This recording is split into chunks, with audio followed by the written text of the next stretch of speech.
about your background and why you decided to run for city council? So my background is just a few things. I run a nonprofit organization for youth. It's a mentorship program, all-inclusive, young ladies and young men.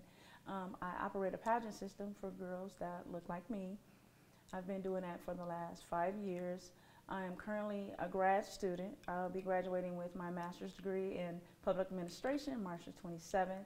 I plan to use that knowledge that I've gained throughout my program to implement policies, procedures, budgeting with the Colorado Springs City Council.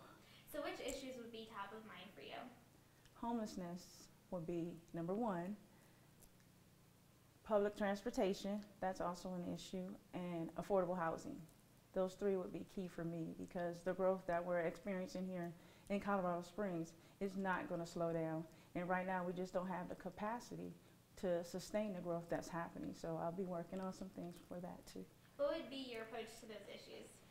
My approach to those issues would certainly be, because I am not the expert, I would certainly work with the people that's responsible for implementing those things and just team up with them and make sure the ball doesn't get dropped. Of course, listen to the voice of the people, what they want and what they would like to see, and bring that to the table for the City Council.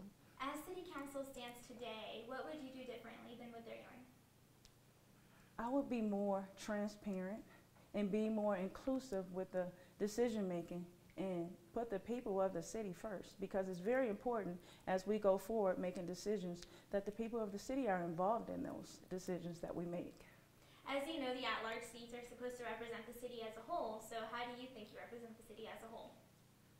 I think I represent the city as a whole very well, and in my opinion, it is time for a new seating arrangement. It's necessary to bring new perspectives, new attitudes, new leadership style, and it's very important that our City Council actually represents what the city of Colorado Springs looks like, which for me is diversity, inclusion, and equity.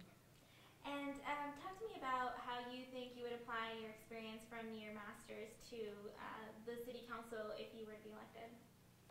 Just following the structural procedures.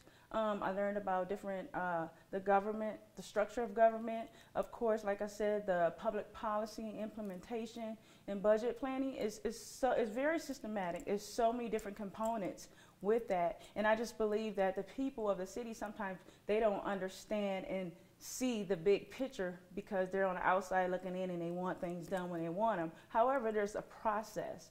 And with my knowledge of that process, I will bring that to the City Council. And what do you think your platform is? Can you summarize that in a few sentences for me? My platform is, like I said, I'll be working on public transportation, affordable housing, and homelessness. But my platform is just to simply be the voice for the people and make sure that they're not being left behind and that we're addressing the wants and the needs of the people, because the city makes up the Colorado Springs. The city is the people as a whole, not just the council, because it's certainly bigger than the council. So that would be my platform, is to be that voice of change and impact change directly for the people. How do you think you could impact change directly? By having a presence in the community, staying engaged, and if it's necessary to hold different town hall meetings just to get that input from the majority. It needs to be inclusive. It's time for the City of Colorado Springs City Council to be more inclusive and more transparent, and I would bring that to the Colorado Springs On Council. the issue of homelessness, what do you think are the biggest contributors and how would you tackle those? The biggest contributor is, oh my gosh, there's so many different factors that play into that. And one being affordable housing can certainly tie into that, because if we can't afford to live where we live, then we're going to end up homeless sometimes. And that's what we're seeing right now. And it just breaks my heart when I see families just walking like we're nowhere to go. Been there, done that. I can certainly relate and identify to those people. And certainly, like I said, there's different dynamics that play. There's mental health issues. All these type of dynamics play a role in this homeless issue. So I'm here to help combat that and move forward and find some long-term solutions.